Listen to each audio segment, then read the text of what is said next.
The hum is almost hypnotic.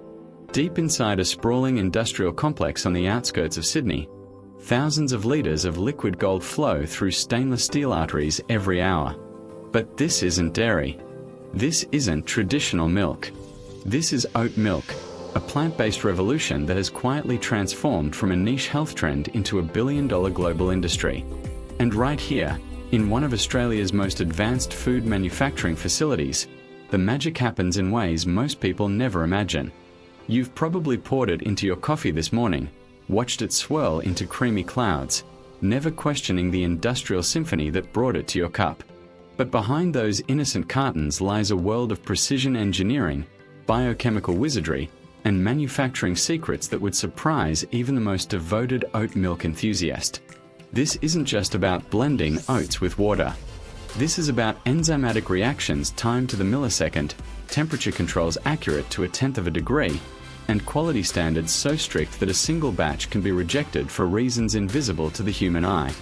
Welcome to the hidden universe of oat milk production, where Swedish innovation meets Australian agricultural excellence, where ancient grains meet cutting-edge technology, and where the future of sustainable food manufacturing is being written in real time. What you're about to discover will change the way you look at that innocent-looking carton forever. The story of oat milk's meteoric rise reads like a Silicon Valley startup tale transplanted into the food industry. Less than a decade ago, oat milk was virtually unknown outside Scandinavia. Today, it commands shelf space in supermarkets across 6 continents and has sparked a manufacturing arms race among food giants. But here's what most people don't know. Oat milk's creamy texture and naturally sweet taste aren't accidents of nature. They're the result of carefully controlled enzymatic processes that literally break down oat starches into sugars right inside the factory. This biochemical transformation is so precise that timing it wrong by even 30 seconds can result in a product that's either too thin and watery or unpleasantly gloopy. The Sydney facility we're exploring processes over 50,000 kilograms of oats every single day, transforming them into more than 200,000 litres of finished oat milk. To put that in perspective, that's enough to fill an Olympic swimming pool every 12 days. But volume is only part of the story. The real fascination lies in how this factory has solved problems that plagued early oat milk producers: the chalky aftertaste, the separation in coffee, the inconsistent texture that made early versions feel more like drinking liquid porridge than milk. One of the most surprising aspects of modern oat milk production is the water. Not just any water will do.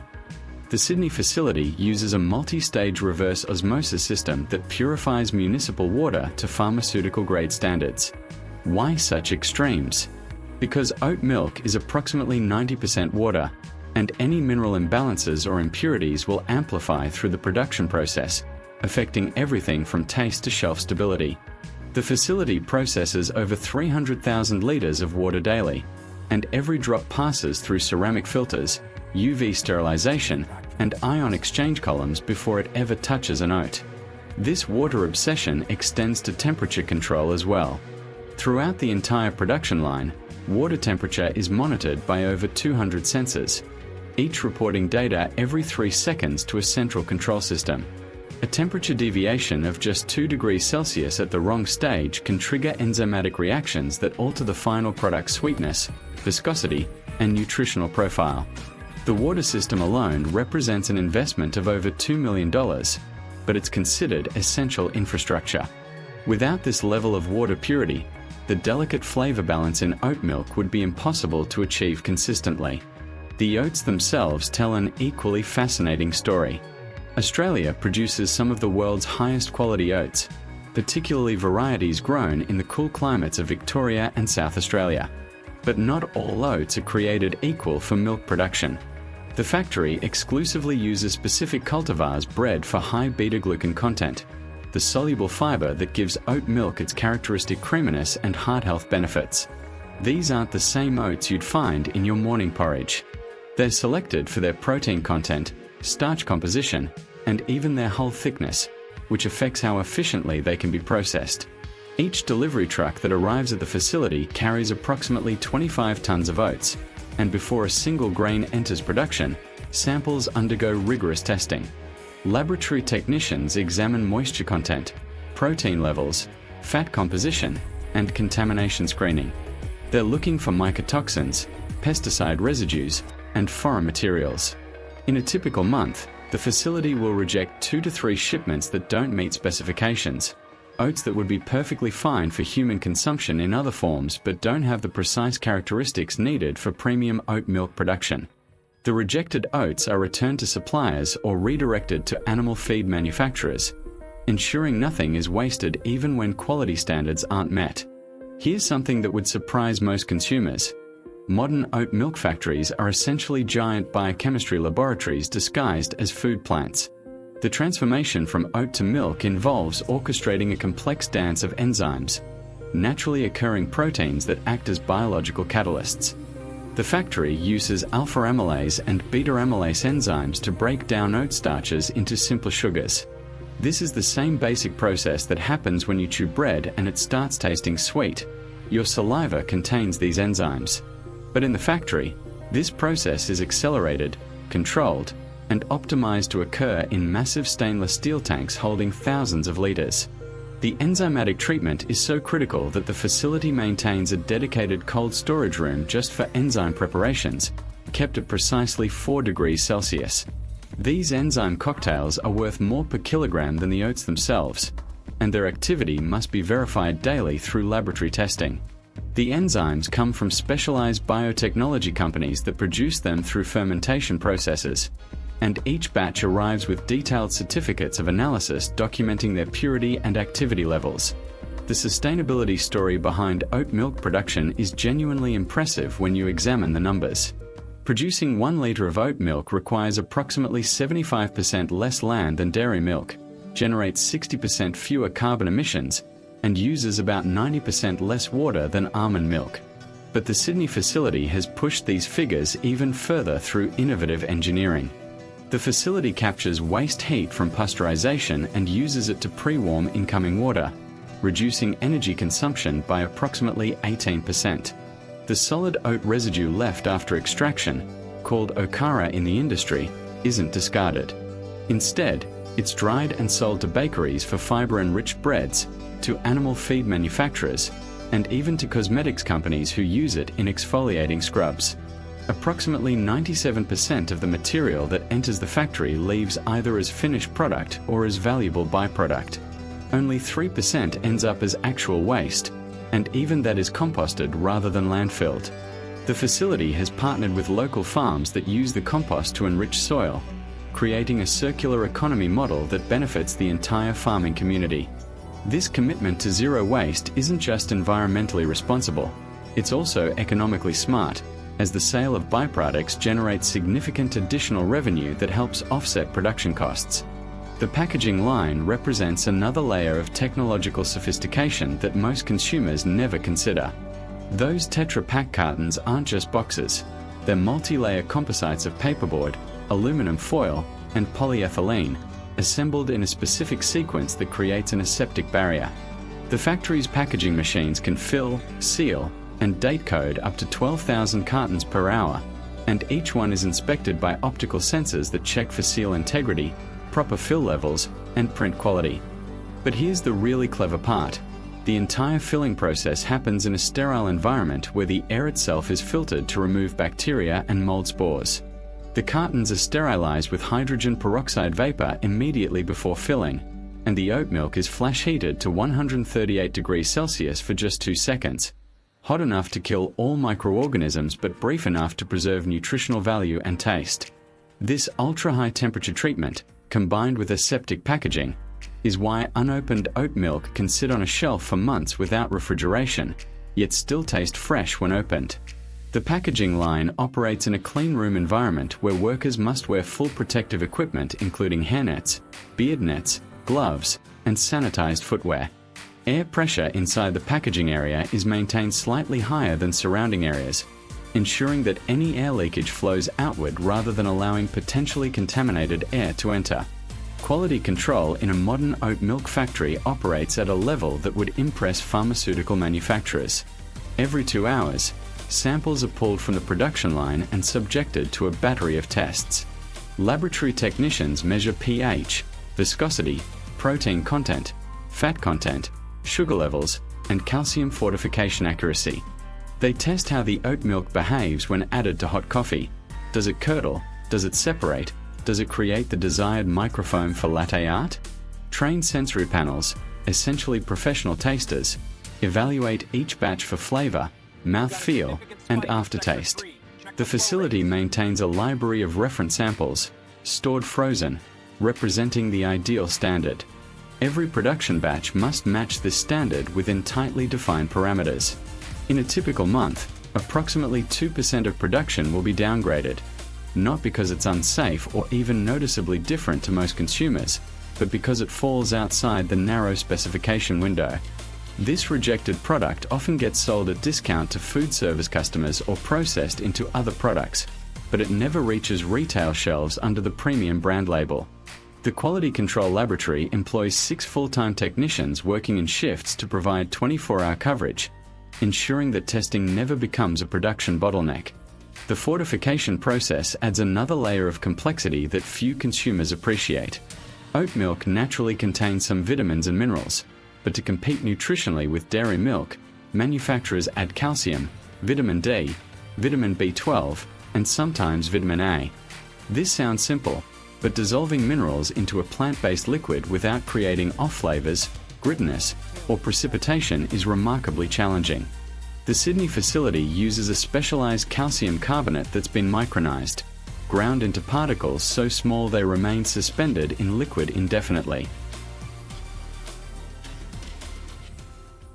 The vitamin D is oil-soluble, so it must be emulsified into the water-based oat milk using specialized equipment that creates microscopic droplets. The entire fortification process happens in a dedicated mixing tank where ingredients are added in a precise sequence, while the mixture is agitated by high-shear mixers spinning at thousands of revolutions per minute. The goal is homogeneity, ensuring that every milliliter of oat milk contains exactly the same nutrient profile as every other milliliter. The facility works closely with nutritionists and food scientists to optimize the fortification blend, ensuring that added nutrients are bioavailable, meaning the human body can actually absorb and use them effectively. Recent research has shown that certain forms of calcium are better absorbed than others, and the facility has switched to calcium phosphate blends that offer superior bioavailability compared to the calcium carbonate used in earlier formulations. The factory's automation systems represent the cutting edge of food manufacturing technology. Programmable logic controllers monitor over 3,000 data points throughout the facility every second. These systems don't just collect data, they make decisions. If a temperature sensor detects that pasteurization isn't reaching target temperature, the system automatically diverts that batch to a holding tank for reprocessing. If viscosity measurements indicate the enzymatic treatment isn't proceeding correctly, the system adjusts enzyme dosing in real time. Human operators still oversee the process, but they're managing the system rather than manually controlling each step. The facility's control room looks more like a space mission command center than a food factory, with multiple screens displaying real-time data, trend graphs, and system alerts. The most experienced operators can identify subtle problems by recognizing patterns in the data. A slight drift in pH over several batches might indicate that the cleaning protocols need adjustment, or a gradual increase in viscosity could signal that the oat supplier has shifted to a different cultivar with higher protein content. The automation system keeps detailed logs of every production run, creating a digital trail that allows engineers to analyze performance trends and identify optimization opportunities. Machine learning algorithms are being tested that could predict equipment failures before they occur, allowing maintenance to be scheduled proactively rather than reactively. Raw materials arrive at the facility through a sophisticated receiving system designed to maintain quality from farm to factory. Oats are delivered in food-grade bulk tankers that pneumatically transfer their cargo into massive storage silos. These silos aren't just simple containers. They're climate-controlled environments where temperature and humidity are carefully managed to prevent moisture absorption and mold growth. Before oats enter production, they pass through a multi-stage cleaning system that removes dust, chaff, stones, and metal particles. Optical sorters use high-speed cameras and puffs of compressed air to identify and remove discolored or damaged grains. Magnetic separators capture any metal fragments that might have entered during harvesting or transport. The cleaned oats then move to a milling area where they ground to a precise particle size, not too fine, which would create excessive slime, and not too coarse, which would reduce extraction efficiency. The milling equipment uses specialized roller mills that can be adjusted to produce different particle size distributions depending on the desired characteristics of the final product. The actual extraction process, where oat solids meet water and begin their transformation into milk, happens in massive stainless steel vessels that can hold up to 10,000 liters. These aren't simple mixing tanks. They're precision-engineered reactors with jacketed walls that circulate heating or cooling fluid, maintaining exact temperatures throughout the vessel. High-shear mixers create turbulent flow patterns that ensure every oat particle contacts water and enzymes uniformly. The extraction typically runs for 30 to 45 minutes, with the mixture being continuously circulated and monitored. Inline sensors measure viscosity, temperature, and even light transmission, a clever trick that indicates how much starch has been converted to sugar. As starches break down, the mixture becomes less cloudy, allowing more light to pass through. Separation is where the liquid oat milk is separated from the solid fiber residue. Industrial centrifuges spin the mixture at thousands of revolutions per minute, using centrifugal force to separate components by density. The liquid oat milk, being less dense, flows from the center of the centrifuge, while the heavier fiber accumulates at the outer edge and is continuously discharged. But it's not a single-stage process. The initial separation produces a relatively thick oat milk and wet fiber. The liquid goes through a second, finer centrifugation to remove any remaining particles, while the fiber is pressed to extract additional liquid.